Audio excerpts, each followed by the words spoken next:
Praise the lord. जय ख्रिस्त सर्वांना. आणि आज विशेष करून एक विषय मी तुमच्या पुढे घेऊन येतो की आपल्याला असं म्हटलं जातं की 5वं शुभवर्तमान म्हणजे माणूस आहे, आपण आहोत, आणि त्या पद्धतीने आपण वागतोय का?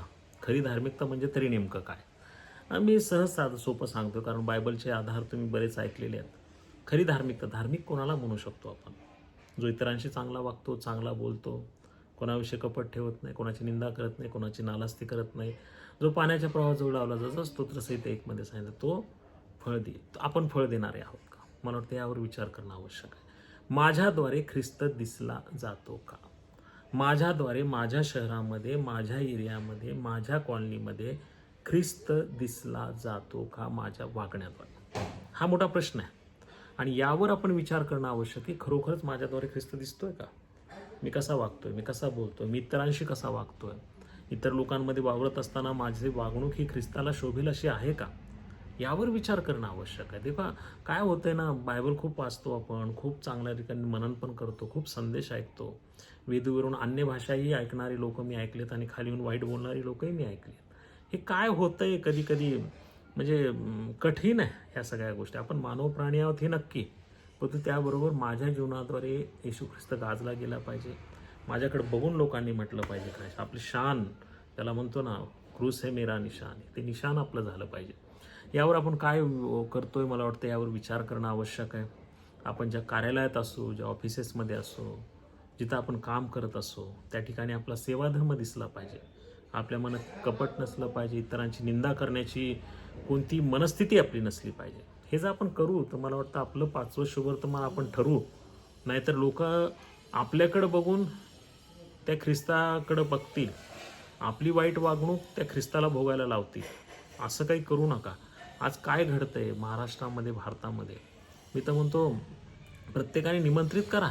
RSS असतील किंवा इतर लोक जे आहे, जे आपल्यावर टीकाटिप्पणी करतायत, त्यांना बोलवा आपल्या चर्चमध्ये, म्हणा बसा, पूर्ण चर्च तुम्ही बघा, त्यांना बोलून त्यांना समुपदेशन करा, त्यांना सांगा बघा चर्च ह्या पद्धतीने आपण चालतो. कारण काय होतोय, एक गैरसमज निर्माण झालेला आहे आपल्यामध्ये, इतर लोकांमध्ये दरी निर्माण झाल्यासारखंच आहे. ही दरी मिटवायची असेल ना तर काहीतरी उपाययोजना करा. 5वं शुभवर्तमान स्वतः बना, स्वतःला ख्रिस्ताचं पाईक बनवा. कारण काय होतंय, प्रभू येशू ख्रिस्त खूप चांगला आहे, परंतु त्याचे पाईक जे आपण आहोत ते कुठं ना कुठं लहान लहान चुकांमुळं, एक चूक होते कोणत्या तरी लहानशा खेड्यामध्ये, व त्याचे परिणाम पूर्ण देशाला, पूर्ण भारताला, पूर्ण महाराष्ट्राला भोगावे लागतात.